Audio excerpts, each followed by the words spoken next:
All right.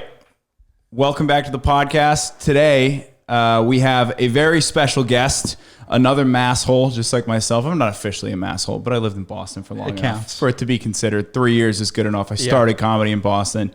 Met this guy doing comedy in Boston, Nat Rogachevsky. Did I fucking get it? Did I say it right? That was about as good as anyone's ever done. Really? Yeah.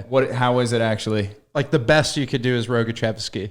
Fuck. Okay, I was right there. I thought I had it. Now you had it. Okay, close enough. How long you been down in Austin? You said you got here in September? Yeah. What's up? Me and the lady moved down in September. You moved here with the lady? With the lady, yeah. That's what's up. That's pretty good. Have you guys been dating the entire time you've been doing stand-up? Oh, yeah, absolutely. We were dating before that by almost a couple of years. Shit. Yeah. Because that's like a fucking shock to the relationship. We were talking with Mason about that. Because like Mason was not in a relationship. Yeah. Or was in a relationship, and then like halfway into it, he's married. He's just like, I'm going to start stand-up. Right. And that like changes the dynamic 100%. A little bit, you know? Yeah, I got super lucky. My girl's super duper cool. Mason's wasn't, I guess. Yeah. I was like, nah, it well, is. You seem pretty like level-headed and put together. You know, you're a sober guy. Mason's not at all. He had some chips stacked against him going in. You know what I he mean? did for sure. Yeah. Kid's a fucking maniac. Absolutely love him to death. No, it's cool. Like, so my girlfriend's like a writer. She's a creative in general. She gets like the whole concept of chasing your dreams. Yeah, she's just a good chick. You know what I mean? I'm like super duper lucky. Like I have felt zero, you know, like you're doing your thing and you go out and it's this crazy lifestyle we live. Even at where we're at in comedy. You know what I mean? We're not like touring headliners or anything like that. It's intense. Even where we're at, to even get anywhere, it's such a crazy lifestyle and schedule. And I've had legit nothing but support. Like I couldn't be in a better situation when it comes to her. How many days a week would you say you're going out doing this right now? It's like rare that I don't. Yeah, I see you almost every single day. Yeah. I try to go out. It's like, and last time I did was like Valentine's Day. And then before that, it was like either like, if something like super serious comes up, then I'm not going out, but I'm going out. You know? Okay. Yeah. There you go. You took Valentine's Day off. Yeah. There you go. That's more days a week than I'm doing it right now. I'd say I'm at like 5. That's solid as fuck. I used to be an animal though. I used to be every single day, no matter what, no days off. And then lately I've kind of just been like, the new attitude is there's some open mics that are just so much time just spent getting there. Like, for example, like nothing against the Lucky Duck. Like the Lucky Duck is fucking rad. Right. It's a good time. But it's a 40-person random bucket pull. Mm-hmm. And we've all been in there. You've been in that bucket before. Yeah. It's you're sitting there for 3 hours sometimes waiting to do 4 minutes. It's just brutal. It's a super real thing. And like with those specifically, it can be a real bitch. I try to maximize that. It's so funny. I'm always talking about like, oh, I'll spend that time writing. Like we're not writing shit. You know what I mean? We're just hanging out, shooting the breeze, 100%. Telling cock and ball jokes with our buddies. But you know who, like I used to be not like more lax, but it would be really easy for me to be like, you know, fuck this, I'm going home. Yeah. And like, it's different for some comics because they don't have like they either like live with a bunch of bros and there's like not a lot going on. So it's like easy to just like stay out. But like, I love just hanging out at home, hanging out with my girl, watching movies, being like an old man. Love it too. Yeah, it's the best. So it's like, it would be easy for me to call it early or like maybe just hit one and like, and then run back. But I was having a conversation and like just looking at it this way, like I try to like keep this mantra going. I was talking to Jason Rodriguez. I don't know if you know him, but he's funny as shit and he's out here. And I was telling him about this mentality. I was like, yeah, I've been kind of calling it early recently. He was like, you moved here from Boston, right? And I was like, yeah. And he was like, what'd you move here to do? And I was like, stand up. And he was like, well, then do stand up. Yeah. And I was like, oh. You know what I mean? I was like, fair enough. Yeah. Yeah, there's some people like that that'll put you right in your place, which is good to have. Yeah. I remember like when I started in Boston, there were a couple guys where I was like, I was doing it once a week when I started. And I was like, dude. And I was like, ooh, I'm going to do it twice a week now. Yeah. And then I met these guys and I was like, what are you guys doing after this? And they're like, we're going to another mic. And I was like, what? And they're like, we're going to a second mic tonight. I go, how often are you guys getting up a week? And they're like 6 or 7 times a week. Nice. And I go, okay. Now it's starting to make sense because like, dude, I don't know. It's like working out. Yeah. Yeah. If you're just sporadic going to the gym one day a week, you're not going to get in good shape, but 100%. Yeah. And that's what's cool about a place like this. You have so much young talent moving here rapidly that there's kids with so much juice. They're like staying out. They're writing all the time. They're doing all of it. They're literally doing like all the things necessary for success. Yeah. Including being like naturally funny. So if you just hang out long enough, you're going to figure out like where the holes in your game are anyway. And like eventually you're either going to fill those holes or fall behind. Yeah. You know what I mean? So it's like when you just stick around dudes that are like really chasing this shit, like on a consistent level, it just sort of works itself out. Like, you know what I mean? Like I used to have like really very little regulated writing practice or anything like that. And I'd come out here and hang out with like Timmons and Miles and Mikey, and they all like live together, write all day. You know what I mean? Yeah. They like, not like that's an exaggeration, but those fuckers are like legit writing all the time. And they're always building each other up for that. And like just by hanging out with those dudes, I'm writing like more than I ever have. Really? And by no means is it like some kind of 2 hours a day thing, but like way more than I ever have. Yeah, I have found that like I'm not really like a sit down and write guy, but I have found that on the days where I take just like 10 minutes just to pick one bit and actually flesh it out, go like line by line, write it out on paper. The difference in how good my set is when I do and don't do that is night and fucking day. 100%. It's because like sometimes you can get like kind of lost in a bit, and if you don't like really feel like you know what you're gonna say next, you're kind of fucked. 100%. Yeah.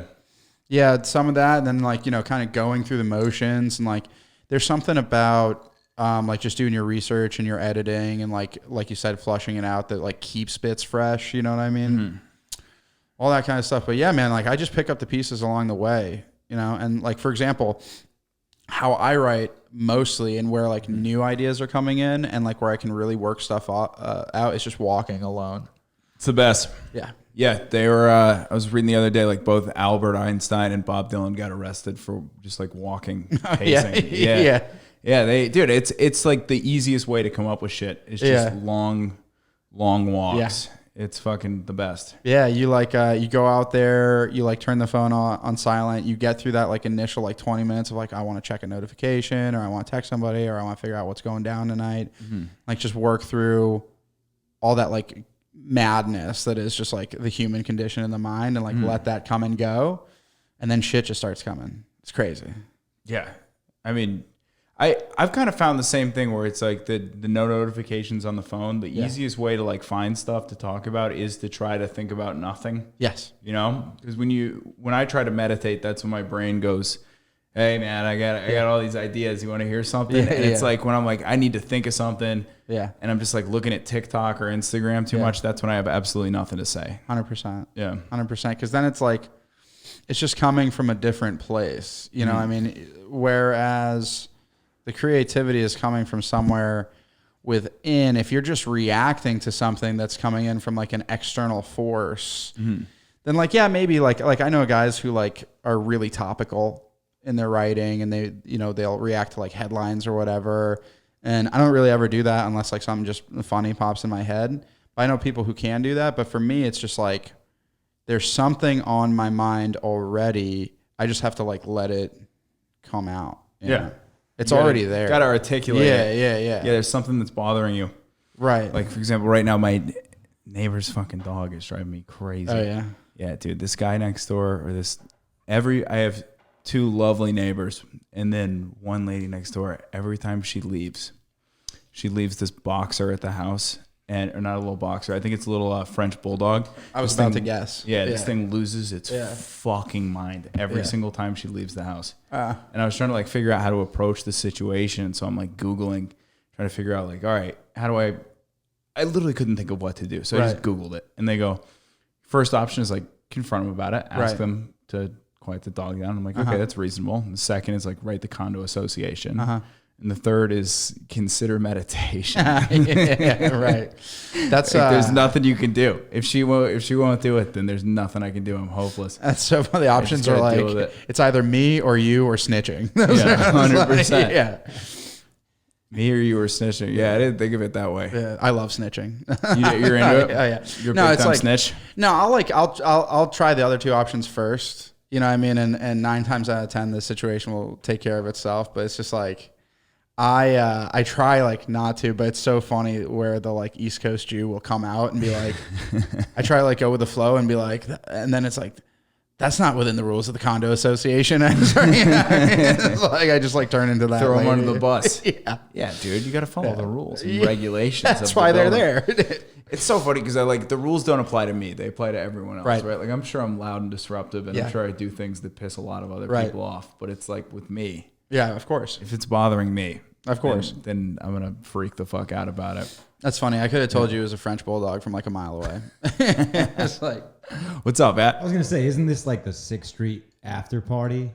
You for sure have made some noise. Oh, definitely have made some noise. Well, the thing is, so I've got a neighbor on this wall that I really like. He's the best, and I actually will take his dog out sometimes. That's awesome because he's a fucking homie. Yeah, and I have never heard him inside of his apartment. Yeah, he's never heard me.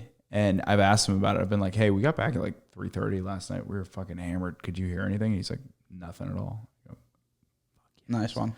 Yeah, so it's silent yeah. between the walls. But I think the neighbor down beneath me has banged on the floor a couple times, but it's never because of music. Mm-hmm. It's always because of like footsteps and stuff. It's always worse. They can hear like compression and shit. Yeah. Dude, it's just nice being in a nice apartment building though, because dude, my apartment in Boston, and, used to live out there too. I live in Southie. Mm-hmm. One of the buildings that I was in, it was built in probably the 1800s, and the floors had no insulation between them.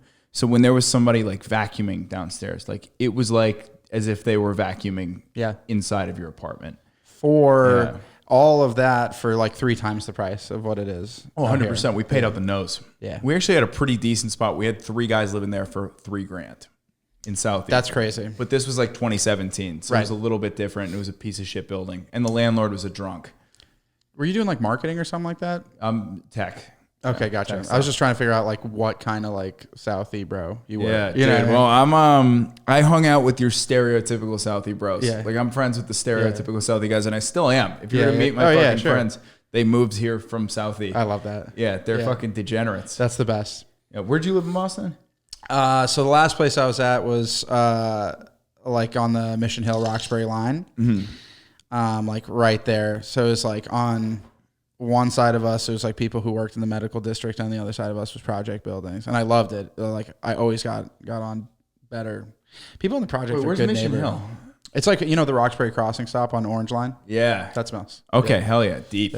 Yeah. Dude, the Orange Line is it's fucking wild. I used to live on the other side of the Orange Line in Sullivan Square. Yeah.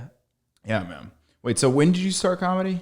So really it was February of 2021. Okay, shit. So you're brand new. Yeah. Fuck yeah. I'm just fortunate. So I just met you right when you had just started, right? Because I met you. So you met me. I had done like 3 open mics. Okay. And Mason put me on that show that we met each other at because Mason's just one of my oldest buddies. I've known him for like a decade. Good guy. He's the best. And he was like, "Do you want to do this show?" And I was like, "Hell yeah." And that was like the first time my name had been on like any kind of post or anything. I was like so stoked about that. That's what's up. Yeah, I was jazzed. And then I didn't consider myself like doing stand up. I had just like written 5 minutes of material, done it at a couple open mics. I pretty much did that show where I met you and like Xander at. Yeah. Well, that was October 2020, right? Right. Yeah. And then I did no comedy at all. Oh shit. Okay. Yeah. Then you just quit. Yeah. It was just like quit and came back around. Yeah. Stuff stopped happening. And there was at no point where it was like considering like doing stand up as a career or like considered it like any kind of an option of like something to do. It was literally just like, oh yeah, like I consider, it's like when people take like an improv class or something like that. Yeah. That's what it felt like. So I'd done like a few open mics and that show. And it was like, yeah, whatever. This seems kind of chill. And then in February of 2021, Mason again calls me and he's like, "Hey, I don't know if you'd been considering trying to get back up or anything like that, but Dave Caggiano's having a mic at his house." Okay. Like outlaw mic, because there's nothing in Boston at this time. You'd have to drive down to like Providence to do like that was a weird thing because we've had a few Providence comics on here and we talk about it because Boston was shut down for a while. So we'd either be, when I was getting back into it, we'd either be driving to Providence or up to like Nashua and shit like that. Worcester, you could drive out to do a couple things a week. New Hampshire was a free land during this whole thing, basically. Yeah, it's awesome. Fuck yeah. And people would get mad at us like, how could you? Because we want to do something. anything at all. Yeah, it was just funny. The whole mentality was like, it was like everywhere around us was opened up, and they were like, they're the assholes. It's like everyone's the asshole but me. Except Boston. Yeah, it's like insane mentality. Just wild, because if you don't know anything about Boston, like the way it actually is right now, you would kind of assume that they would be like the hard-headed fucks that would be like, we're not shutting down, kid. But it's actually kind of the opposite. Totally. Where it's like, I don't want to say it's Wokeville, but doing comedy in Boston, the closest place that I could compare it to was doing comedy in San Francisco. Sure. Like the crowds, the infighting, the wokeness. Yeah, like, it's rough. It's pretty much the same thing as San Fran. Well, that's but not as good. San Fran, there was a lot of opportunities to get on stage. Boston, there's nothing. So, exactly. Yeah. So it's just a tough scene. And then when I tell people too, they like listen to episodes of Rogan where they're talking about Boston like 25 years ago. They're like, oh, I thought Boston had this great scene, and I was like, yeah, it did, but it's completely dead.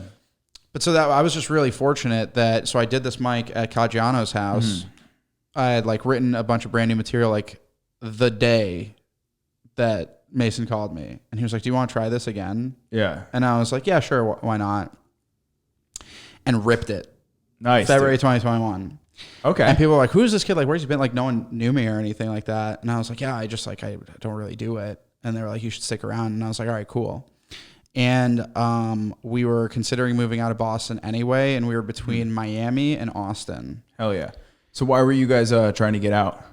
Like for all the same reasons that like there's been any of these mass migrations to Austin. It's just like, one, you're stacked on top of yourself. Everyone's really mad at each other right now. Like the pandemic just like did something to the psyche in general. 100%. Where you just go out to trying to hang out, and it's like always some kind of like judgment or like victimization. It's just like weird way of like interacting. It's a good way of putting it. Yeah. You know what I mean? And you can feel it. You can really feel it.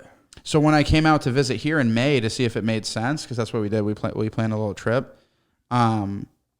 We did a couple weeks here, and people were like so friendly, and they were acting like nothing had ever happened. Well, yeah, dude, that's the main thing that I noticed is like there's a lot of like collective trauma. I think that everybody's like been through some shit. It feels like it didn't happen when you're down here. Like people are just very relaxed, and there's no like harboring resentment between people where they're still like, you fucker, like you killed my grandpa, or like, hey, you know, there's no anger towards the people who were wearing the masks or the people who didn't wear the masks. Like nobody cares. Everybody's cool. Yeah.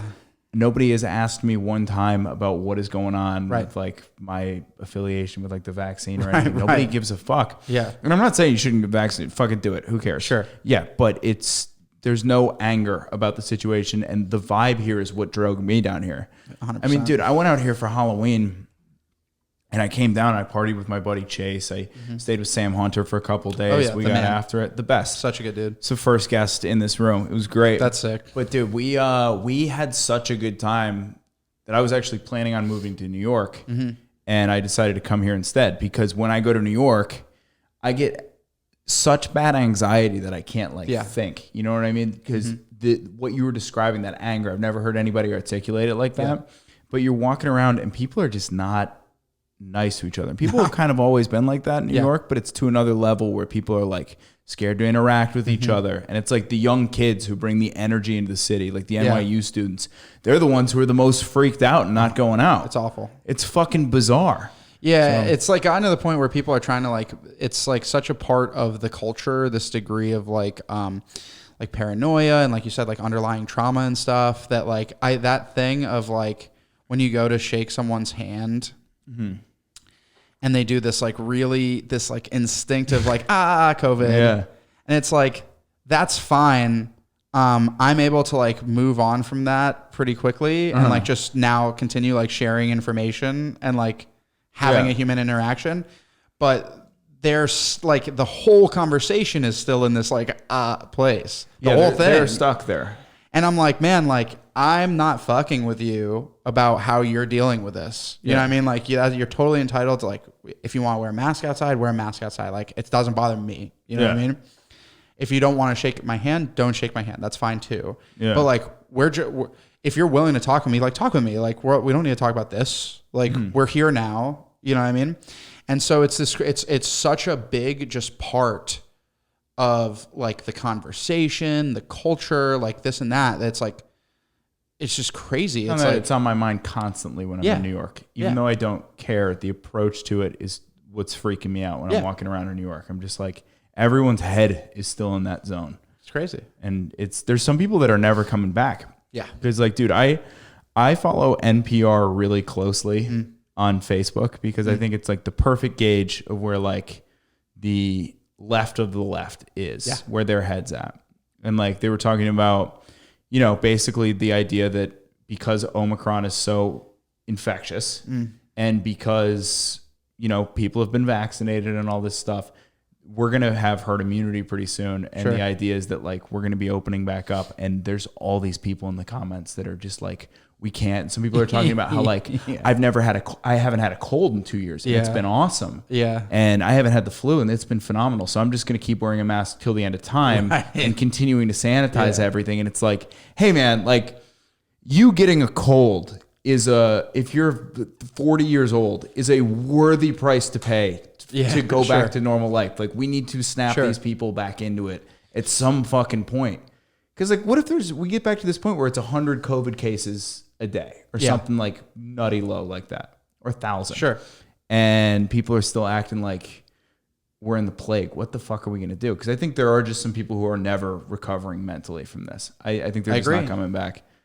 Yeah, I agree. I don't know how you could. It's tough for like kids and stuff like that, especially. But I think one of the theories that I've had specifically about this is it's really convenient for a lot of people, for like the world to be in a like COVID state, right? So it's like when you're crushing it, okay, let's say one guy's crushing it and one guy's not crushing it as hard. Yeah, there's like a considerable space between the two.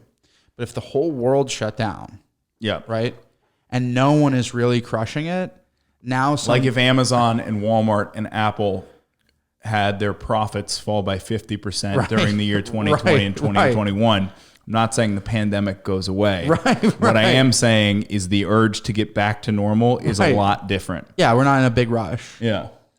And that's true to anybody, like maybe someone who might have just like considered themselves not in a position that they'd like to be in. And that's fine. Like maybe you're not there yet. Maybe you're not going to be there. It doesn't matter. That's not the point.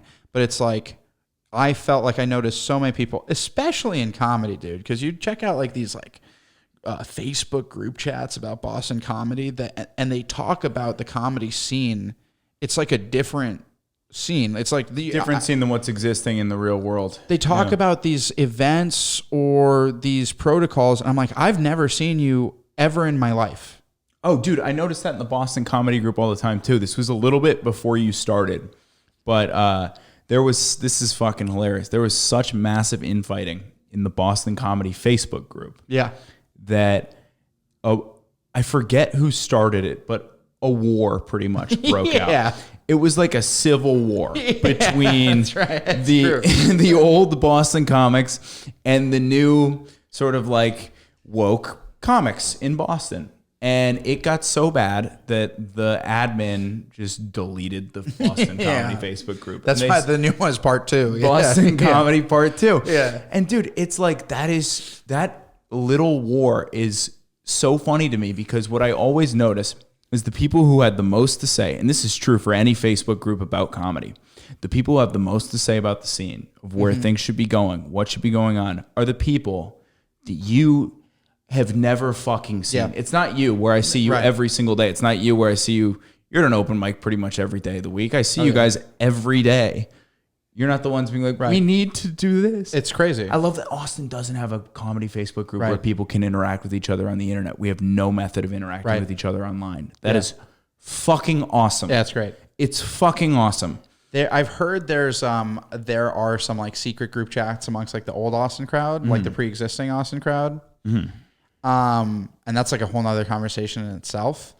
But for the most part, like things have, like you said, it's like it's been normal here to whatever degree. People really practice like individual freedoms and liberties. You do your thing. If you don't want to come out, that's cool too. Yeah. You know what I mean? Less people on the mic, right? It's chill. Yeah, right now it's like I would be happy to see half of the people stay home right now. Dude. Please stay home. 100%. 100%. Yeah, but no, you're completely right. It's always the people that are making the most noise that are not. And the thing is, the thing that I wonder is like when everything like let's say we're completely cleared of this COVID thing. Yeah. And we've had like a decree from the White House that we have returned to normal in entirety. Are these people going to be popping out of the woodwork? Yeah, that's what I mean. It's absolutely not. And there's been a lack of empathy, I think, like on both sides too, that I've really seen, which is there were some people when shit was shutting down, right? Where things were very intense at the beginning. There were some people that you could tell from the beginning were not going to be bothered in any way by this, right?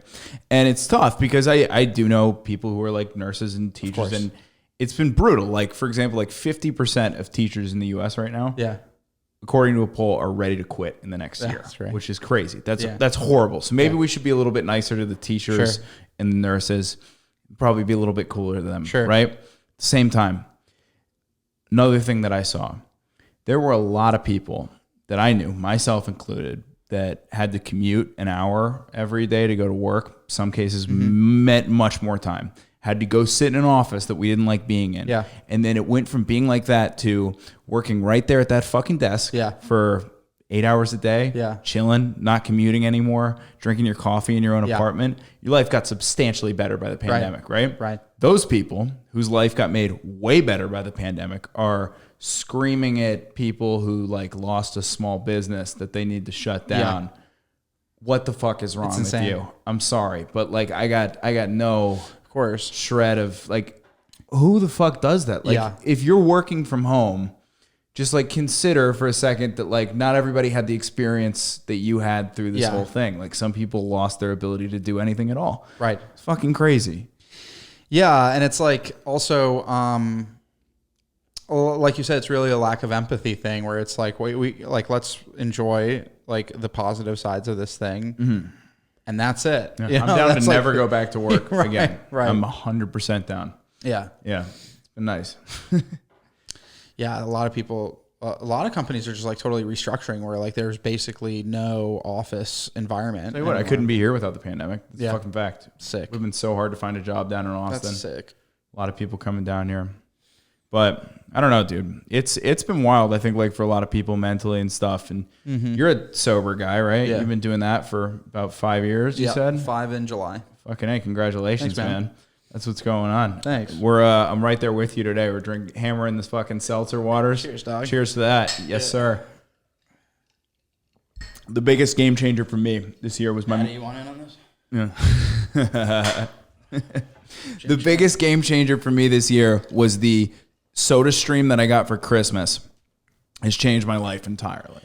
I fucking love it. I've never been the same. Seltzer water is a thing of beauty. But we were talking earlier about like the different kinds of sober. And like LA sober. You meet a lot of people down here and you meet a lot of people in LA that are just like, yeah, I'm sober, but then you hang out with them and you're like, no, you're not. Right. Yeah, it's like I was talking to you guys about it's like we can either make a new word for like this like life choice that you're making. Zimzer. Right. Yeah, exactly. Like we're making up new words for everything. So it's like, why can't we just make up a completely new descriptive word for a person who chooses to only smoke weed? Or you could just, it's weird. It's this thing. It was created out of what necessity to not just be able to say, I don't really party. I just smoke weed. Like, just say that's so relatively chill. Yeah. No, who's gonna be like, oh, that's not enough. That would be like making, you know what I mean? It's like, you can make the same thing as like, you could say, you don't like, you're like, I'm not bisexual because I only fuck guys with long hair. It's like, what are you talking about? Like, that's, you know what I mean? It's like the same, just have your thing. I like, by the way, I just want to say for the record, I like girls that only fuck guys with long hair. Yeah. Just saying, it works out for me. Big old Joe's in the pocket on that one. It's like, but yeah, dude, it's like, I don't know. I don't have any, like, I know some people in the recovery communities that are like, that get mad that they're taking like the word, and I don't. I think it's a little bit, I think on like the larger like celebrity, like I used to do a bit where Demi Lovato was like really big on, like talking about California sober. She was like one of the first people that were very publicly like California sober, and she's working out for her. She's since redacted her statement. Like she's made like a new official statement that she goes, it doesn't work. That's what her new take is on it. Okay. But in 12-step programs, they say, if you want what someone has, do what they do. Yeah. And it's a bit that never worked because people like Demi Lovato. It's like, so if you want to be just like a dumb cunt, just do what Demi Lovato does. You know what I mean? It's like, yeah, do it. Go crazy. That's fucking hilarious. But people used to get up in arms about like, you know, it being incredibly detrimental and like dangerous to like advertise it as like a method of recovery. And the cool thing about like, I'm kind of like falling into the weeds here because there's like an anonymity piece to it. But the cool thing about like most of these 12-step programs, like they're not advertised. Yeah. You know what I mean? So it's just like, I've heard from multiple people that like not multiple people, but I've heard that sort of like the 12-step program has a monopoly on the way like people think about sobriety in the United States. And it's not necessarily that way everywhere else. Like I guess like in some other countries, like some people are just like, I'm not going to be a drunk anymore, and they cut back substantially on the boozing. Yeah. But then I've met people, and I don't really know how that works because I know some people where it's like, oh dog, you gotta stop altogether. Like you're a fucking mess. I would say it like in the most general and broad sense that finding yourself in a 12-step meeting tends to be the last house on the block. Yeah. Because then you're in a point where generally speaking, well, it's not generally, like in a 12-step program, it's a complete abstinence thing. It's the same thing where it's like California sober versus regular sober in this kind of recovery versus that recovery. You can be in a different kind of recovery, but if you're at a point where you're willing to go to like some meeting for like an hour a day, get a sponsor that you have to call, and fucking like you've tried just yoga, you know what I mean? 100%. You've tried like cutting back on the weekdays, like that's we're well past that point by the time you're willing to be like, listen, I got to talk to some old guy to tell me what to do. You know what I mean? Like, which in itself is a misconception, but regardless, it's like, so the problem with like some of the new school thought is that there are like younger people and like wokey people that are trying to apply like these new school principles around recovery into older institutions, which is like, we can just have different things. You know what I mean? So like if that's the last house on the block, maybe like there's a few right before you get there. Yeah, totally. Like go nuts. Better avenues. Yeah, go nuts. Like we were talking about the idea, you said like you've had positive experience on psychedelics, right? And like that definitely works for some people. Sure. I've got a buddy right now who's not drinking. Yeah. He does mushrooms. Yeah. It's his thing. Totally. And it seems to be working out pretty well for him. Totally. Yeah, but he also says he's going back to drinking once he makes $1 million, which is fucking hilarious. Yeah, I hope he stays well. But I like we said, like it's such an individualized relationship. Like, try whatever you want to try. If you haven't had it work, then there's like a very specific avenue to complete abstinence that's within 12 steps. But having said that, it's like, man, I'm like the biggest proponent. I'm the biggest fan and advocate for psychedelic research in regards to mental health, in regards to addiction, like all these other things. Like it's such a like positive space that doesn't get considered enough, especially mushrooms, man, especially in small doses. Mushrooms in small doses. Yeah. It's like, it's just the shit. You know what I mean? I know like, for me personally, like mushrooms in microdoses completely like repaired my brain. Yeah. It's incredible. I haven't really talked about it that much, but I guess like I went through a depressive spiral that started, kind of came out of nowhere, man. And it was the kind of thing where like I was just kind of getting in my own way. I couldn't break myself out of it. I just woke up every day and I felt bad. And then I went about the day and I felt bad. And I ate some mushrooms with some buddies. Yeah. And I've had experiences with other drugs for sure. And I'm sure the next day is horrific, right? Mm-hmm. Wake up the day after the mushrooms. Mm-hmm. First thing I did was I called my buddy and I go, hey, dude, I feel so much better than I did like before. Like it's got like the afterglow effect of psychedelics and everything. So I'm curious to see where it can go. There's few companies out of Canada and some based out of here that are doing research on ecstasy, LSD, and mushrooms, and I think that's got a ton of potential. So it could be interesting for sure. Yeah, those were my big money makers back in the day. Really? You were selling? Oh yeah. What were you? So what was the drug of choice?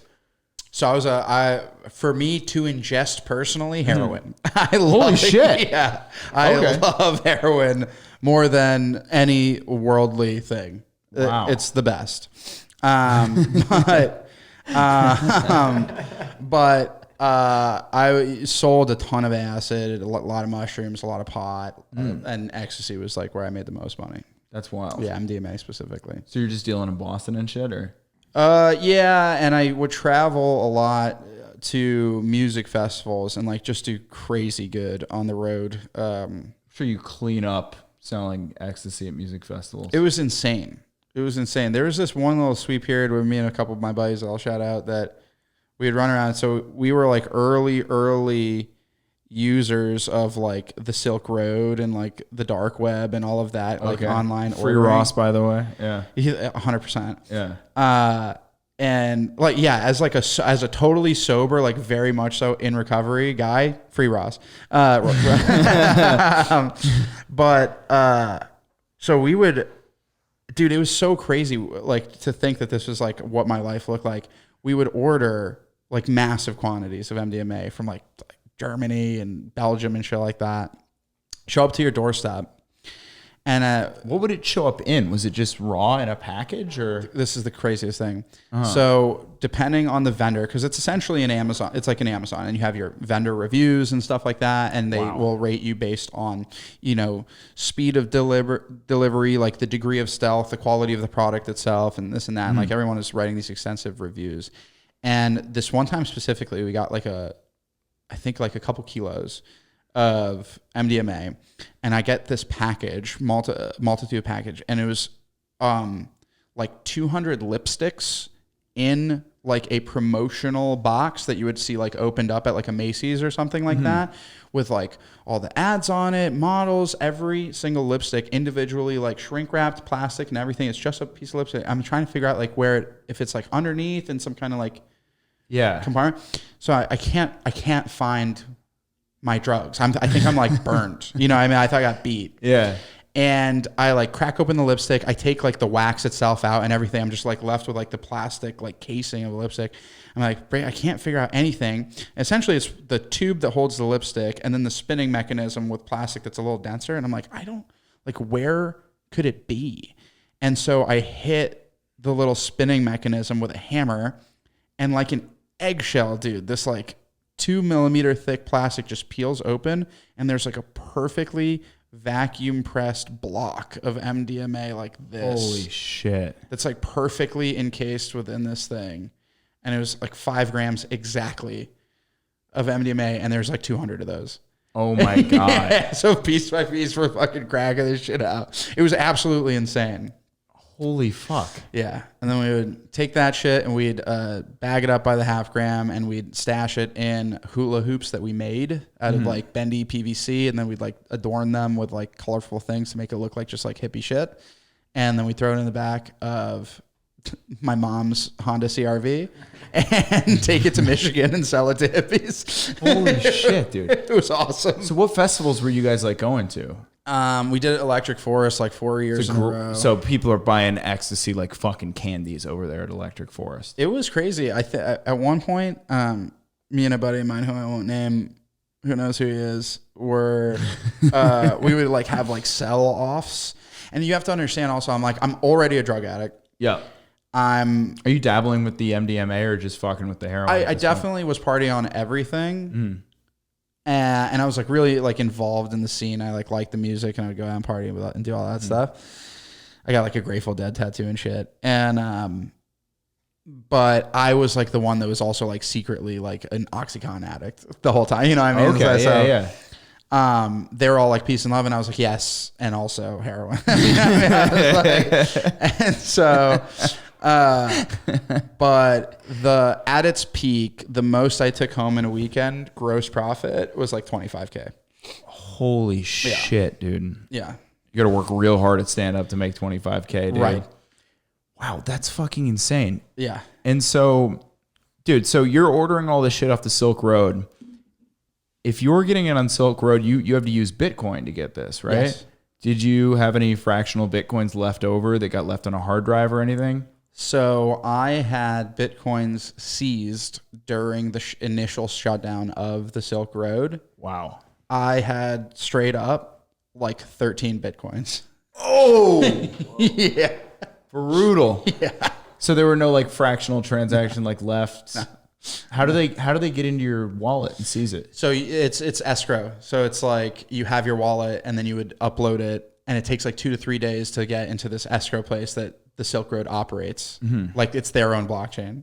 And so it's like you have your wallet, and then you have to upload to your account on the Silk Road, and then it's sitting at like, it's basically you have an external wallet that is just a Silk Road wallet. Correct. And then your own hard drive, which is a personal wallet. Because that's how they release it. It's only when you receive it and click the button do they receive the funds on the other end. That's insane, dude. Yeah. And so me having like absolutely zero foresight was like, I don't need my own wallet.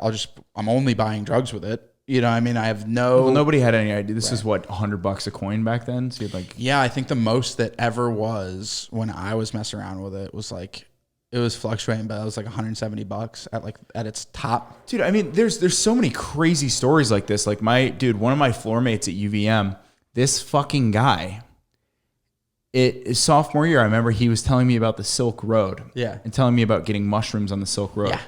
And so he ordered these shrooms. And, dude, he orders these shrooms, and I believe at that point, Bitcoin was like 14 cents a coin. Yeah. So the mushrooms were like 700 Bitcoins, and they're gone. It's just into the abyss. Yeah. Another buddy of mine bought Bitcoin when we were in college in person. Mm-hmm. That was the only way he could do it. He had to go to a guy. That's what we did. Get it physically transferred. Yeah, there was no like internet exchanges. Mm-hmm. So like whatever, you'd go online on some marketplace and determine what the rate was and go pick it up. Fucking crazy. But if any one of my college druggy boys had just held on to one, put just a couple of them in an external wallet, forget it. They'd be crushing it, but none of them did. And it would be that's what was so crazy was that it would be, we were making a ton of money. It would be zero sweat for me to just put a couple aside. Yeah. There was no, like, I didn't need the $150 that they were at the time at all. Like, I'm coming off caking, but there was no vision. At that point, I thought I was just gonna be a drug dealer the rest of my life. Yeah. You know what I mean? I loved it. Well, what people don't understand about the mentality back then too was people were like, how do you not even put one aside? Well, the point is, why would you at that point? Right. Because the idea at that point was like, oh, this thing's worth $150. At some point, it's not going to be worth anything. Right. It's only worth something because we're using it to buy drugs on the internet. Once this Silk Road thing is over, it's worthless. So why would I keep even a fucking dollar of it in that?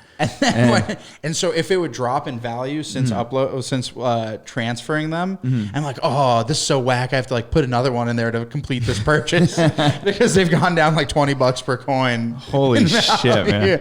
It pissed me off. Now, like daily. Like sometimes you'll get a $10,000 fluctuation in a day on Bitcoin. Fucking nuts. Yeah. Yeah. Matt, have you ever fucked around with the Silk Road at all? No, it's the first time hearing it. Also, that Ross guy, I looked him up. What the fuck's up with that dude? Wild. He's the founder of the Silk Road. What's his last name again? Oldbright. Albrecht. Yeah. I can't pronounce it. Yeah. Albrecht. But the Silk Road is just the dark web. Yeah, so it was. You can do a better explanation of what it is, really. So it was essentially a marketplace, and it was a collection of vendors that would be hosted on this marketplace that could only be accessed through a Tor browser and a very private network. Mm-hmm. And so collectively, you'd have this degree of encryption that it was like an absolute. When I tell you that half the fun was literally just scrolling, because it's just like crack, heroin, MDMA, fake passport, new identity, like, you know what I mean? And you could just scroll and be like, oh, that looks fun, and just buy it. That's insane. And it would send it to your door. And there was no like code. You would type in heroin or whatever. Yeah, you totally could. You could type in. Be very explicit about what you wanted, right? Oh yeah, there was absolutely no need for any degree of discretion. You know what I mean? What's kind of wild though, and this is what like a lot of my friends have explained to me, is that like this website that is basically used to just sell black market heroin and do some sketchy shit. Like a lot of people are like free Ross, and I am too. But there's, I'm pretty sure some slaves got sold on that website. Oh yeah, there's so like maybe and shit. maybe like that's not such a good thing. Like I'm cool with internet heroin, but internet slavery, maybe not cool with that. Right. Absolutely not cool with that. Let's fucking draw a line. Yeah, we're free market capitalists. We're not fucking. Yeah, we are. We're just going to say this podcast is anti-slavery. If we just have to put it up. What were the prices? I don't want to speak for you. Were they good prices? But yeah, dude, I mean, that website, though, basically provided the first functional use case of Bitcoin where somebody could actually use it. And without that website, I don't think you get to where we're at now, which is fucking crazy. 100% true. Yeah. Matt, you got something? Bitcoin 2009. Didn't know that. Inception 2009. Yeah. Satoshi Nakamoto or whatever. But I could talk all day about crypto and bore everyone to fucking tears. But so you're in this world, you're balls deep, you're like literally buying drugs on the internet and then reselling them at music festivals. How do you get out of a world like that? Like where do you just go, fuck, this is too much? Yeah, so eventually it was really my addiction to opiates and eventually heroin was so bad that I couldn't continue doing like the bare minimum. I remember like I had I could just keep like selling. It's the easiest job in the world. It's not difficult. You know what I mean? It's you not think like, so? Yeah. You can be good or bad at it. Follow the 10 crack commandments and you're good to go. You can be good or bad at it, but like where I was at, we had this like little cheat code, and like if you have a good plug, it's like if the margins are there and you're in a state like Massachusetts where like drug laws are pretty lax. Yeah, what would you be looking at if you got busted with something? Dude, I mean, if I got busted with like the kind of weight like that we were dealing with, I would probably do like 5 years max, something like that. Really? Even if you got popped with the nail polish case? Yeah, but there might be like, they might have like some kind of greater conspiracy charges because of like the circumstances with it being in that, because the only way to get that MDMA into the nail, it's organized crime. Like you'd have to have a full manufacturing warehouse and everything to like be able to do that. There's no like, I wonder like what the story behind that looks like what the real. Yeah. I mean, it's just all organized crime. Yeah. To be able to do that at all has got to be, I mean, because it's coming, we'd get from like Germany or wherever. Anyway, point of the story is, it just gets so miserable when you're a dope junkie that you can't even do like the bare minimum to keep going. You know what I mean? So like just like feeding yourself and getting up every morning is just too much? Yeah. So it'd be like, I could literally just like go hop in a car, do a deal, and like have enough money. And like even that would just like fall apart. You know what I mean? Like really? That would be the best way to describe it, because there was no guardrails. Like the money kept coming for a good amount of time. I'd grown pretty accustomed to just being like a young, insane, filthy rich kid through like. How old are you now? Newly. I'll be 30 in March. Oh, cool. But at this time, it's like, it was, I'm 23.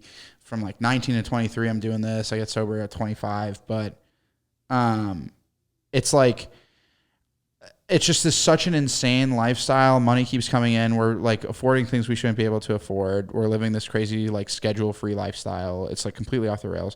So there's no like reason to do any less. So by the end of it, I'm doing like these mass quantities, developing this insane addiction.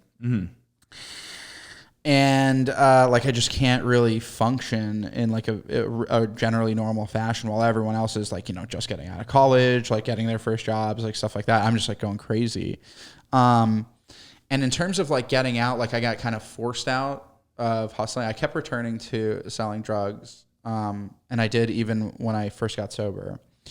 But when I got sober, like we had talked about, like I tried the yoga, I tried like just smoking weed, I tried just psychedelics, I tried like the So you've gone through like heroin withdrawals at that point? A million times. Yeah. Like a bazillion times. So by the end of it, past all of that glory, I found myself like begging on the street. So you're the type of guy like where there's no alternative besides just hang it up. Like it's a pure hang it up situation. So the best way I could describe it is I tried all the alternatives. They didn't work. And since hanging it up, my life's been just better than it seems like you're crushing it, dude. Your life's insane. Like you seem like a happy guy. Like you seem like you got your shit together. My cup is like constantly overflowing, even on the worst days. The amazing perspective that I get to have after like, you know, being like a full blown drug addict, going from where like, I'm not like, I had a lot of fun, but I was never happy when I was like making a ton of money selling drugs and running around. It's miserable. Like, yeah, it was like cool to like get pussy and like go see Base Nectar and shit. That was, you know what I mean? Like that was sick. Who doesn't like that? You know what I mean? That was fun, but it's not fulfilling in any kind of way. It doesn't like fill the hole in your heart. But by the end of it, there was no money, there was no girl, there was basically just like me lying and stealing to like all the people closest to me to just like continue getting by and like not experiencing heroin withdrawal. That's it. It's like just don't experience the heroin withdrawal by any means necessary. So it's like, and then after that, it's like dope sick, like legit, like you're fucked. Oh, so there's no one I can think of that I would wish it upon. Like really? I couldn't come up with the guy. So how do you like actually get beyond that then? Like how do you get through that process? Do you have to lock yourself in a room or do you have to check into like a facility for a right? Yeah. So I tried a cold turkey kick once, and I'd had them to some degree inadvertently. You just either like run out of money or the guy's not picking up the phone, and so like I'd experienced withdrawals a bazillion times. I had tried like a full cold turkey kick one time, and I went to my buddy Phil's place in South Carolina, and I like had to get out of Dodge, and everything was just like falling apart. And I just crashed on this kid. I thought I'd never tried anything like that. Like I knew it would suck, but I had no idea how bad. And this kid basically like locked me in his room, like Train Spotting style. Oh shit. And I was just like sicker that like just like sick. Well, he just knew that you had to get off and just put you in a room. I came clean to him to the degree, like people knew that I'd been in trouble for a while. But like I'd been able to like shield the degree to which, like how bad it had really gotten to whatever degree, like from most people. But I was so miserable on the inside. There's like, you know, you're constantly living this lie. No one knows how you're really doing. Pretty much like you're always kind of figuring out, it's like, what lie did I tell that guy to make this thing happen? You know what I mean? Like you're just always in this place of like no earnestness. Yeah. And that just catches up to your soul. You know what I mean? And so. Yeah, it can't feel good. No, it's just like. Yeah. So that's the thing is I tell people, and now when I work with guys in recovery and like I help people out that are just trying to get sober or whatever, if you find yourself in a position where like you can't imagine like continuing the way you've been going, but you have no idea how to stop, that's like that sweet spot. That's the window in which like you can actually make a big change. Wait, so explain that one more time. Sure. So if you can't imagine life with or without drugs or alcohol, you know what I mean? You're like, I can't imagine stopping, and I also can't imagine continuing going. Yeah. That if you're there, you might have a chance of like making a big change. So that's where you were at. Yeah. And another way I describe it is like, even if I like for a real dope junkie, like anyone who's listening will know that the like best you can do is like have enough for tonight and tomorrow morning. Like we'll worry about the rest later, but it's like I can go to sleep in peace tonight if I know, bless you. Thank you. If I know that I have like enough for the morning to like just not be immediately sick. And I'll go figure the rest out. But there was a point for like probably a year and a half stretch before I was like really, my ass had been kicked enough to make the change, where it didn't matter if I knew I had my bag for the morning. Every day I woke up and I was like, I mean, I just wish I didn't. You know what I mean? Yeah, like I just would, like there's nothing to look forward to the whole day. Even if like by some chance I'd like convinced some girl to come by, which like never really happened because I was just like a gross mess. Yeah. You know what I mean? Like it was just like if you saw like my apartment and shit, like the room. I'm imagining it in my head. Yeah. Squalor, dude. Squalor. Yeah. And so even if I like, even then, I just couldn't even feel good about like anything. You know what I mean? Even if like I had some come up or something, or I came into like a little bit of money through like a deal or a scam or whatever, I just, even that there was no happiness. Oh, yeah, it's really bad. So I'd experienced that long enough that I reached out to a buddy of mine to really answer your question. I reached out to a buddy of mine who was like one of the first kids in my hometown to be a dope junkie. Mm-hmm. And he was also the first kid to get sober. Wow. Yeah. And I was like, and he saw the writing on the walls years before. He used to always like try to convince me to go to meetings and stuff like that. Like he was always, and I was like, I don't really know what you're talking about. So I finally reached out to him, as well as like coming clean to my family for like the umpteenth time. Cause it was like, you know, I would try to go detox on my buddy's couch and get sick, or like I like moved to Florida at one point, trying to like to change my life. Get away from everything. Right. Like all kinds of stuff like that. And like just nothing would stick because it's such an internal problem that it doesn't matter where you're going to take you with you wherever. Yeah. Wherever you go, there you are. Yeah, exactly. Yeah. So it was such an internalized problem. I was finally like, man, like this kid figured it out, I guess. I have no other option. I just don't know what to do. And he basically, what he told me was like, in terms of like the more tangible stuff, it's like you can go to a rehab or a detox. That's like a good starting point. And then you can do like outpatient programs after that. You can end up in sober living. You know what I mean? Like, you know, go live with a bunch of other junkies, get your piss tested, stuff like that. Does that actually work, or does somebody end up getting fucked up? And I'm not. Yeah, that tends to happen a lot. I'm personally not a big advocate for like I think it's better than being like left up completely to your own devices to some degree. It's kind of a point of contention, and like people argue about it.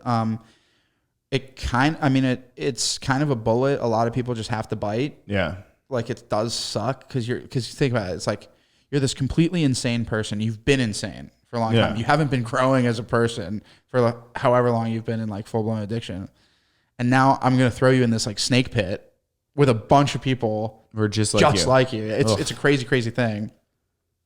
But really the big benefit is even that tiny bit of accountability of like, you know, you're getting a piss test at night and you know you're homeless if you pop on that. Yeah. Like that's well, how do they handle that? Like if you fail the test, you're fucking out. Smell you later. So like what is that like a government program or like an independent program? Like there's what's like, I know you got to have that consequence of like putting somebody on the street, but like what is like that guy or girl that's just gotten the boot, right? Is there like some level of accountability where they're like, we got to keep an eye on this person, or like? No? It varies from house to house. It varies from program to program. So generally speaking, the unfortunate part of like that empathy piece is it tends to be misguided where, if you have a house where you're seeing someone like constantly relapsing and there's no real consequence and they don't, first of all, you're putting a bunch of other people at risk. Yeah. Second of all, that tends to be just like a money pit in the first place. So to get into like recovery as an industry is a pretty snaky place. It's got so many like some of the rehabs, the cost on these things and crazy. The effectiveness is insanely bad, right? Like it's like the withdrawal rate or the what do you call it? The relapse rate. It's brutal. It's through the roof. Well, it's because it's the same exact thing as like it's a rinse wash. And in Massachusetts, Mass Health is so good and so beneficial for the addict. Most rehabs are free. Mm-hmm. Most like medication assisted recovery is free. Mm-hmm. So there's junkies on Mass Ave, which is like, you know, the horrible like. Oh, dude, I know. You know, it's brutal for anyone. Wait, so Mass Ave is that's the one that goes up by Emerson, right? Yeah. On that side of the park. Yeah. So I used to work right there where there's Mass hits and right by where the clubs are, right by Chinatown, right? Brutal, dude. Holy fuck. Super gnarly. Yeah. If you go even further towards like that kind of meeting place of like Southie across the bridge, Roxbury right here, the like Boston Police Station, and then the South End, that like meeting points, Mass Ave and Melnia Kaz Boulevard, is like ground zero right now. There's tents. It was almost as bad as what Austin used to look like before the current cleanup. Is it just heroin that's hitting everybody, or like fentanyl, meth? Fucking hey, dude. But the reason I bring it up is because how the insurance was set up is you could, with no intention of being sober long term, you're like, I'm tired of the streets. My tolerance is crazy high. It's really cold out. I'm going to go cash in on that detox card. I'm going to go spend 30, 60 days in some treatment. Tolerance break. Right back at it. Like now it's 2 months. Really? Now it's 2 months warmer, and I can tolerate the tent. It's like again. a fucking. It's a rinse wash. Jesus Christ. Yeah, and so that's an extreme example. But for a lot of people who have no real intention of getting sober, yeah, you need some kind of physical separation from the drugs and alcohol because you're just so vulnerable. There's no reason for you to not keep using. You know what I mean? That was insane. What the? But actually, I'm gonna take a piss real quick. Yeah, go crazy, Maddie. What's going on with you? Just the boys, dude. Wait, dude, you want to pop in for a second? Yeah, I'll pop in. About the new show you guys have? Hell yeah, Yeah, dude. perfect. Little intermission. Wonderful. Ladies and gentlemen, Matt Stew. Sitting side to side right now, we don't look like it, but this is the best pickup shooting guard and point guard in Austin, Texas, 512. That's true. Find us at Peace Park, 1:30 every other day. That's so true. Dude, we've been getting after the ball. 100%. And we don't look like it. We are developing chemistry. No, for sure, dude. Yeah, I just know where you're going to be on the court. Yeah. But just locked down my first show, dude. Yeah, that's sick, man. Tell me all about it. Well, because you, how many shows do you have? You have regular shows still? Yeah, I got one that's regularly going. I got another one that's coming back. Okay. I had one other one at another venue that I discontinued, but I don't think I'm gonna have more than like two going at its peak. Bebop is your. That's Spider House. That's not your production. What do you have a production company? Oh yeah, Comedy Bebop. Comedy Bebop. Production company, and that's what I put the shows under. It's not like an LLC or like anything like that. I'd like to make it one, but no, we just got a room at a little jazz club, Monk's Jazz Club. March 26th will be our first show, dude. I think like so sick. Doesn't it kind of feel like the jazz club scene, the dark room, the intimacy, and comedy collides wonderfully? It's the best. It collides because he even said he's like, dude, we'll have an opening act. We'll have a guy on the piano for people taking their seats. That's so sick. That's such a mood setter. It's sick. And then, did you ever watch The Marvelous Miss Maisel? Yeah. So like she opened up for that guy Shy Baldwin. Shy Baldwin. Like Sinatra, I guess is what they were going for. But that is common, dude. Like more of a Sammy Davis Jr. Yeah, that's it's common what it is. I don't know why I went with the white guy of the group. But no, that was a thing. Like Sinatra, I forgot who was it. Lenny Bruce that he used to bring on tour with him. Yeah. So and then Lenny Bruce is really in the show. Yeah. What's the venue called? The venue is called Monk's Jazz Bar. Working title. We don't really have a title yet, right? For the show. But show's coming March 26th. March 26th.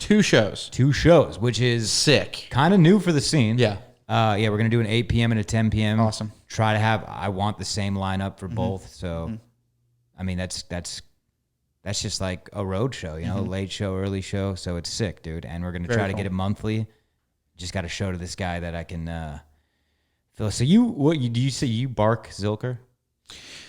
Yeah, so we barked a bunch of different places, had a lot of success on I'll tell you off camera. Yeah. Because it's a really good barking spot. But it's good foot traffic there. Joe's back. Big bags. You told everybody about the show. Yeah, March 26th. Let's go, dude. So this is I'm stoked for you, by the way, man. It's exciting stuff. This is a big step. Those headphones are fucked up. Those are they've been around for a while. I feel like having a show is just a good way to level up a little. 100%. The next tier, because like more time, an audience guaranteed for me. I'm booking people. I'm hosting. I'm getting more comfortable with the mic, exchanging opportunities. So I'm stoked, dude. And you're gonna Matt's gonna put on a good show too. You can tell he's not gonna. By the way, you hear that fucking dog next door? I thought you were a siren, dude. Yeah, yeah. Sorry. Frenchie. I know you're gonna put on a good show because you're gonna cover all the bases. Yeah, dude. When you think about it, like that's sort of when shit really changes too. Because at the beginning, when you're doing open mic sets that are like 4 minutes, that you're waiting like 3 hours to do, if you get 2 shows in a night where you're doing 10 minutes on both of them, that's 20 minutes. That's 5 open mics that you would have had to go to, which probably take like 2 or 3 hours. So you're getting like basically an amount of stage time that would take you like 15 to 20 hours of hanging out to get, which is huge. Yeah. Also be hosting, so good crowd work opportunities. Totally. Yeah, 100%. Totally. Man. You're going to up your game. Oh yeah. Big time. Excited, man. This is huge, dude. I'm fucking stoked for you, man. Yeah. Thanks, guys. Mazel tov. Yeah, very stoked for you. This is gonna be good. Things are working, man. This is the new city of opportunity, dude. Yeah, dude. You got hot a couple weeks ago, and now Spicing the up, heat dude. just continues. But it lingers, dude. It lingers. Yeah, for sure. When did you produce your first show? How deep December. So like, how deep into the game? I've only been producing since December, Okay. so only a couple months. But it's just like, Where are you producing at? so I had a show going at Romo. I got a show at Spider House now. Oh, no shit. Yeah, we had our first one. We had our first one at the end of January. How'd it go? Great. It's awesome. It's a great room. It's fucking phenomenal. Yeah, it's really good. Good staff. A lot of good help. Good crowds. So through the success of that show, we were able to secure like a Friday date over there, which is tough there because you've got like every comic and their cousin. Trying to get something going there. Yeah. Yeah. So we're stoked, man. We're trying to pack it out. Can't wait. That's what's up. And then might get a thing going at Romo again. Romo Room. Okay, that's up north in the Domain, right? Hell yeah. So heroin.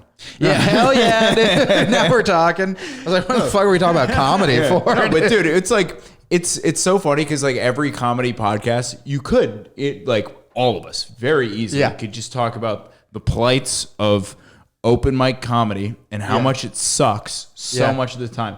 I could do 3 hours on how much I fucking hated doing open mic comedy in Boston. I've never hated doing stand up that much as when I was an open micer out there, and I had to take the fucking green line to do Mike Tanian's mic, and it would take me 45 minutes to get there, and I'd be 30th on the list, and I'd just burn 4 hours trying to do literally Cleveland Circle. Dude, they would do 2-minute spots at the end of the night. Yeah, that's right. I was 2-minute fucking spots all the way out there. So I'm grateful to be here, and I'm grateful to be where I'm at. You know? Are you talking about Crazy Mike with the curly hair? Yes. Yeah, he's a wild child. He used to work out at the same gym as me. Really? Yeah. What are you doing there?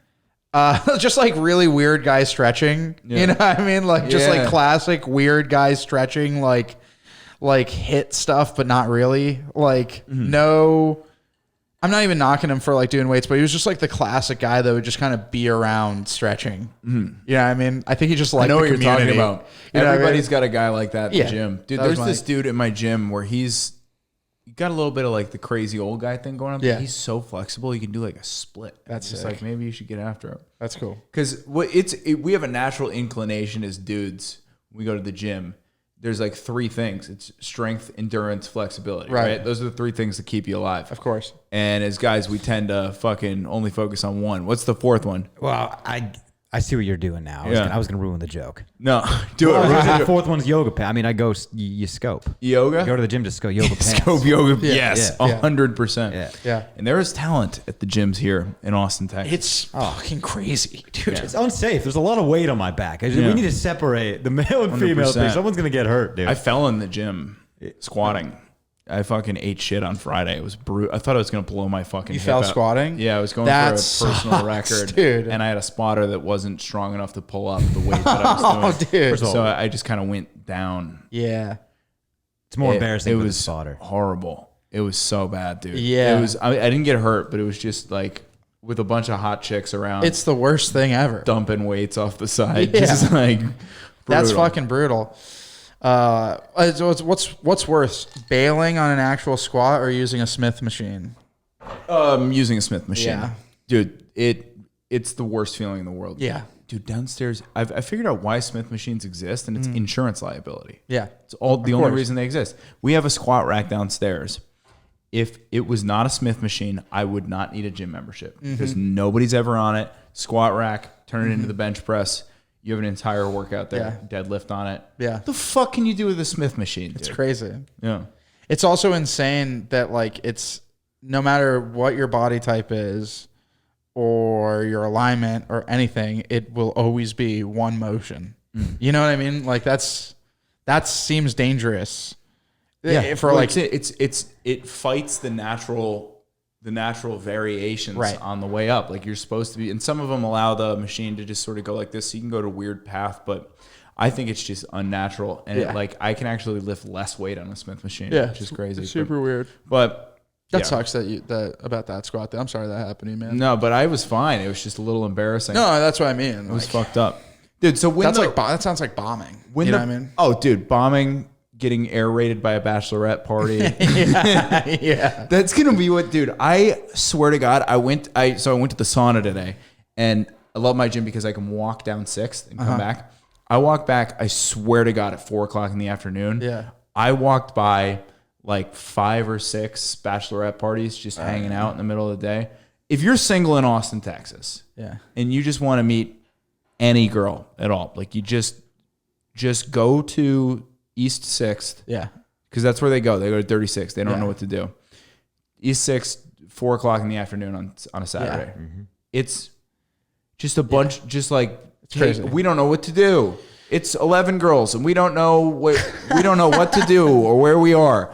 It's fucking crazy. One of them's got a sash every time. Yeah, every time, dude. We usually do like an hour 15, hour 30, so we'll wrap it up pretty soon here. But when we were air raided by the bachelorette party, what were we talking about? Do either of you guys remember? We were just talking about how rough those couple streets in Boston are. Yeah, I think listen. I hear him. I hear him for sure now. Oh, that's a bad bark too. Who the fuck does that? Who does that? Right. Dude, so I know the guy that lives on the other side of this apartment. His name's Bobby. Bobby's the guy that I got into the trash with the other night. By the way, we were on an absolute roll for like 45 minutes, and then we were just talking about one thing, and then since we've gotten back, it's been just like ping pong, and it's 100% me. Dude, and he's just like, we need to establish a plan. Yeah, like we need to come up with something because this is just not cool. Dude, just slip a little ricin pill under the door. That would be that's a good idea. Solution. I'm throwing out that's a real solution, dude. Little chocolate chips, just put a little glory hole in the wall and just. Yeah, you put a rice pill, but you put it in peanut butter. That's good. Like a medicine. That's good. Dude, so the we were talking about just like crazy streets in Boston where shit is going down right now. Yeah. Were you like ever doing shit out of Boston back then, or were you like just out in Newton? In terms of in what way? When you were just like going to all these music festivals and stuff, you were still based in Mass doing all this shit? Yeah, I was hustling all around. Hell yeah. Boston for sure. It was actually funny. You were talking about your buddy that was getting Bitcoins like in person. We were doing the same thing, and this guy was the head of the. He's in jail. This guy Jay. He was the head of the Bitcoin club at MIT. No shit. And it was a straight up Craigslist ad that I answered about buying Bitcoin because they were really hard to get. Because you could get them through your credit card, but that would like completely defeat the purpose. Yeah, because now you're not anonymous anymore. Correct. So you had to buy in cash? Yeah, so we bought them in cash, and it was like he was just this really like mischievous German guy, and and he'd be like, oh, like he would be curious, like, oh, what is it for? And we're like, oh, I think it's a really interesting investment, blah, blah, blah. And he'd be like, okay. And, you know, I mean, it is for buying drugs on the internet. Yeah. And then a couple years later, I saw him at like one of my like business partner and Plugs' houses, just hanging out, like smoking crack. And I was like, okay. Like I thought he was either none the wiser or like not associated or like one of those just like kind of weird, like, you know, like just like a super like almost like libertarian dude. He's like, you do you, everything's all good. You know what I mean? And he was like, no, partying hard. You know what I mean? So I was like, that was an interesting development. But yeah, we were hustling all over Boston as well. And then when I got sober, I stopped, and then I started again, and I sold drugs for like a year in sobriety, which I highly don't recommend. Yeah, it's probably not the way to do it. Yeah, highly don't recommend. But you've been clean for 5 years straight. Correct. No, nothing. Nothing. Yeah. That's incredible. Yeah, the closest I got to any kind of, this was just before we drove down here, and we stopped in a bunch of places, including New York, but for like a couple months, I was doing like CBD after I would lift. And like nowhere does it say you can't do that. It's not psychoactive. There's no intent to get any kind of like fucked up or anything like that. Yeah.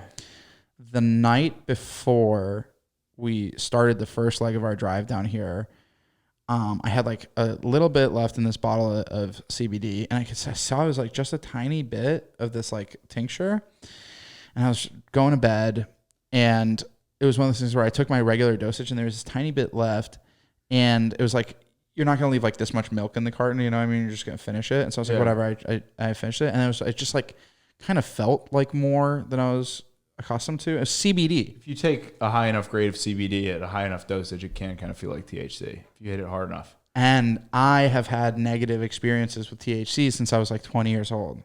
Yeah, you're like me. You never liked weed, right? No, so paranoid and bad, like not fun. Yeah. Which is crazy. I could eat like a 10 strip of acid, but... Yep. No, weed, like psychotic. So, and I do stuff about that, but, so I just like switched it around.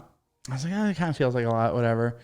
And I went to bed, woke up like 3 hours later, full blown anxiety attack. Really? Full blown, dude. Like rushing head, like a total THC feeling, all that stuff, like getting super into my head, like crazy. Mm-hmm. We were sleeping on an air mattress because all of our stuff was coming down like to Austin and shit, and we were like racing to beat our shit here.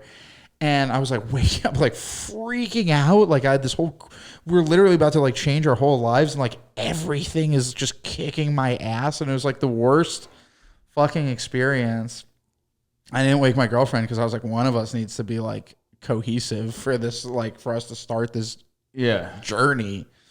But yeah, that was like the closest thing I got to like any kind of like dude, a negative experience on weed is, I think, can be the worst thing in the world. It's awful. I hate it. I hate nothing more than weed anxiety. It's my so least bad. favorite thing. Yeah. But dude, it sounds, if that's like the only negative thing you've had since then, it seems like you're doing pretty good. Is there like any secret piece of advice that's not in like the big book that you would throw out there? Sure. Like any parting advice, I guess? Love and tolerance, without sounding too hacky. I think if you can really focus on those two things, I mean, like on a deeper, I don't mean like you don't have to be nice to everybody because I'm not, but if you can just like try to accept people for who they are and recognize that like 99.999% like your problems are of your own making. Yeah. You'll be all right.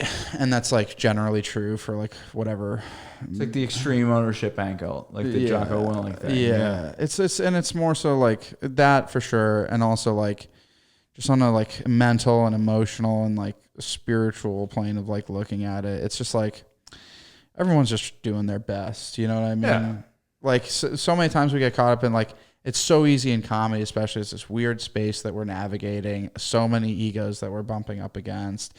So, and you're entering these big social settings with so many different energies, and people are clawing for time, and people are in their notes, or they're in their social circles, or they're trying to shake hands with her, and it's all this shit. And it's like a lot of times, especially I see like young guys, either young in their comedy career or young in age, that are like seeming to get lost in the weeds. And it's just like, no one's got this thing figured out. Yeah. You know what I mean? Like it's everyone just trying to do their best. So I try to approach, like I love extra, you know what I mean? Like I've got my buddies, and like, it's like, I just try, the more I can like, and this is advice that's universally true for like really any problem, and it really helps with recovery stuff, is like, you can just get out of yourself and try to help somebody else and be like kind and understand and like really be curious about somebody else. Your problems go away. You know what I mean? Like if you can worry about someone else, get out of yourself. Yeah, that's it. Service to another person is like the ultimate. That is the answer. I feel that. If you're talking about like, you know, we can get at bigger questions like why. It's like, why are we here? It's like to help somebody. That's why we're here. That makes sense. Yeah.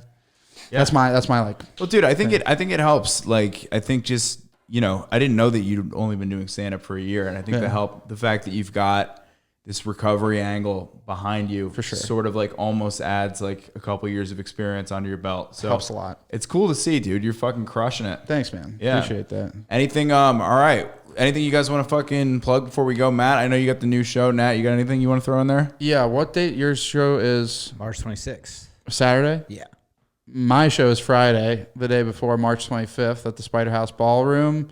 One show, 9 p.m. Gangster, big-ass lineup. Upvote us on Do512. Get tickets on Eventbrite. We'll be posting that probably before this episode's out. Killers all over the place. Nat.comedian on Instagram. All my shows are posted on there. I fucking will hit you over the head with it. But absolutely. Yeah. That's all I got. All right. More or less same boat for me. Got absolutely no shows in the books right now, but I think that's about to fucking change. So for sure, dude. You're killing it. Yeah. You guys rule. All right. As always, Matt Stu, 1s and 2s. Yep. Nat Rogachevsky. This is fucking rad, man. Breeze. Thanks, man. Just cruise. Appreciate you. Cruising, baby. Let's go.